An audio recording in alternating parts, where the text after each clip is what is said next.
Hello friends, welcome to Tridevi cooking channel.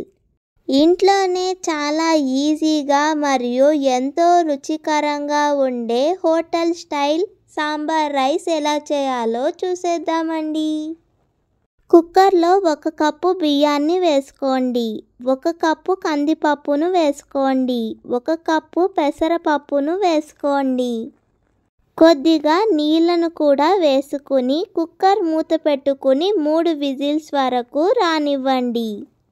ఒక గిన్నెలోకి పెద్ద పెద్ద ముక్కలుగా కట్ చేసుకున్న క్యారెట్ ముక్కలు, ములక్కాడ ముక్కలు, దోసకాయ ముక్కలు, టమాటీ ముక్కలు, పచ్చిమిరపకాయలు, కొద్దిగా నీళ్లను వేసుకోండి. సగం టీ స్పూన్ పసుపు, సగం టీ స్పూన్ కారం, రుచికి సరిపడినంత ఉప్పును వేసుకోండి. ఇప్పుడు ఒకసారి కలుపుకొని కూరగాయ ముక్కలన్నీ మునిగేంత వరకు నీళ్లను వేసుకోండి.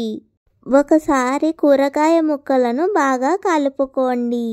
పెద్ద ముక్కలుగా కట్ చేసుకున్న వంకాయ ముక్కలను కూడా వేసుకోండి. కూరగాయ ముక్కలు బాగా ఉడికాక పెద్ద నిమ్మకాయ సైజ్ అంత చింతపండు రసాన్ని వేసుకోండి.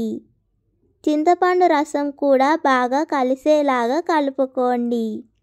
2-3 టేబుల్ స్పూన్ల సాంబార్ పొడిని వేసుకోండి.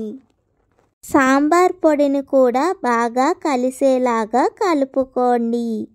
ఇప్పుడు ముందుగా మనము ఉడికించి పెట్టుకున్న అన్నం, పెసరపప్పు, కందిపప్పు మిశ్రమాన్ని మెత్తగా చేసుకుని వేసుకోండి. ఇప్పుడు అన్నం, పెసరపప్పు, కందిపప్పు మిశ్రమం కూడా మన సాంబార్లో బాగా కలిసేలాగా కలుపుకోండి. ఈ విధంగా మన సాంబార్ రైస్ అంతా కూడా బాగా కలిసేలాగా కలుపుకొని ఒక పక్కకు పెట్టుకోండి. స్టవ్ మీద ప్యాన్ పెట్టుకొని కొద్దిగా నెయ్యిని వేసుకోండి. నెయ్యి బాగా కరిగాక దాంట్లో కొద్దిగా శనగపప్పును వేసుకోండి. 1 టీ స్పూన్ వరకు జీలకర్రను వేసుకోండి. 2 మిరపకాయ ముక్కలను వేసుకోండి. 1 టీ స్పూన్ ఆవాలు వేసుకోండి. పోపు దినుసులు బాగా వేగాక గుప్పెడంతా కరివేపాకు రెబ్బలను వేసుకోండి.